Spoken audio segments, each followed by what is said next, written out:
In a video posted today on Twitter, Nation of Islam president and longtime Democratic Party stalwart Louis Farrakhan called Jewish people stupid, quote, but then he clarified, he said this, "I'm not an anti-Semite, I'm anti-termite."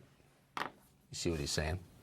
So Twitter, which bans people for far less, has said it will not suspend Louis Farrakhan's account. And by the way, we're not complaining about that. We have repeatedly opposed and will continue to oppose tech companies deciding what can and cannot be said in public, even when it's ugly and lunatic, as that was.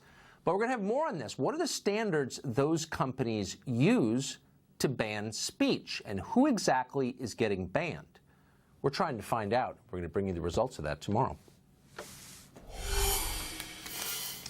Well, whether you're at a political rally or simply out to dinner with your family, it is becoming accepted wisdom on the left that anyone who disagrees is game for harassment. Even Hillary Clinton says that civility is pointless. How's this working, by the way, for America and the Democratic Party? John Summers is former communications director for Senator Harry Reid of Nevada, and he joins us tonight. John, thanks a lot for coming on. So first, I want to get your take on the man we just spoke to, who was the executive director of Allegheny County, Pennsylvania Democratic Party. Not some random apparatchik, but he ran the party.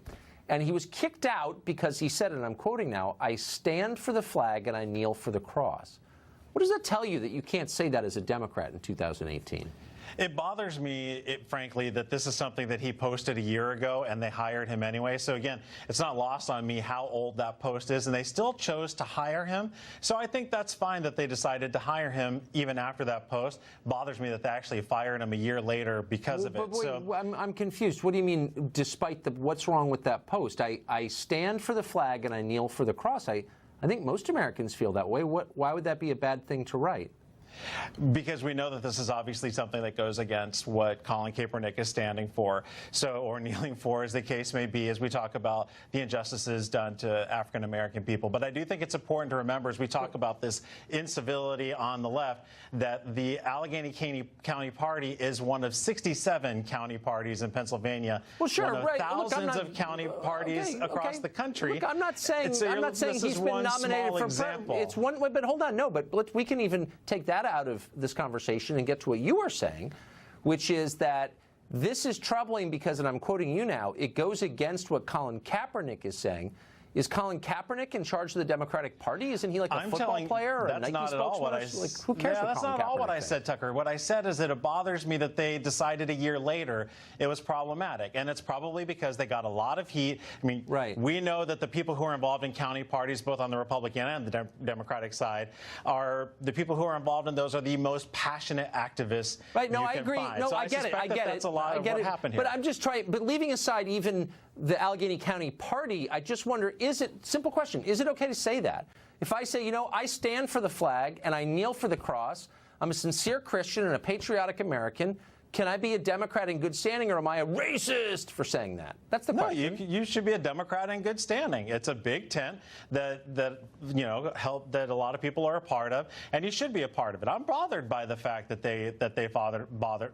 Sorry, I'm having a hard time talking. I'm bothered by the fact that they fired him over this, particularly since it was something that happened well over a year ago. They knew about this. If it was bothersome then they should have not hired him in the first place. Would it be okay, and of course I agree with that part completely, though they may not have seen it, and I think the party's changing now, that maybe really is the point, but I'm bothered by this theme I have seen, which is really not mistakable, that anyone who says the country, flawed of course, had a civil war over its flaws, continue to fight about its flaws, but basically it's a good place, better than any other place. It's not an inherently racist country. Our justice system's not inherently racist. Cops aren't shooting people because of their skin color. That may happen, but in general it does not happen. That's why so many Africans move here. If you say that, they're like, what? White supremacist? I mean, I'm serious. What is that about? There is no better place than America. There is no hate, and there is no better place than America. I think we can all agree about that. But there are some problems that we have here. There is institutionalized racism. We know we do have situations where more African Americans are pulled over by police officers than white people. We know that. The data is there to back that up. But that doesn't make America not great. We don't know that, actually. Yes, we do. It's not hard to find the data. It's called Google. No. It's hard hard to interpret what the data mean, actually.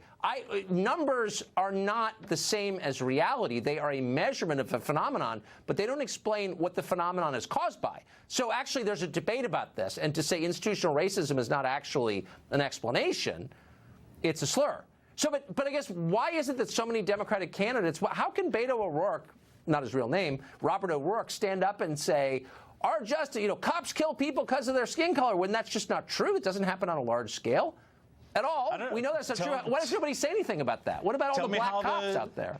Tell me how the chair of the GOP county party in Kansas can get away with calling his opponent a radical socialist kickboxing lesbian who he wants to send back to the reservation. I don't even know what that. I don't even know what you're talking about. Someone said that? Again, it's called Google and it's out there. Okay, whatever. Fortunately, they fired him over that. But we do have very real problems here, and I think the things that you're pointing out are not just issues on the left, but we see these sorts of attacks on the right as well. And that includes that's just not threats. true. That's not true. Actually, people are not. Look, yeah, there are wackos on the right for sure, obviously.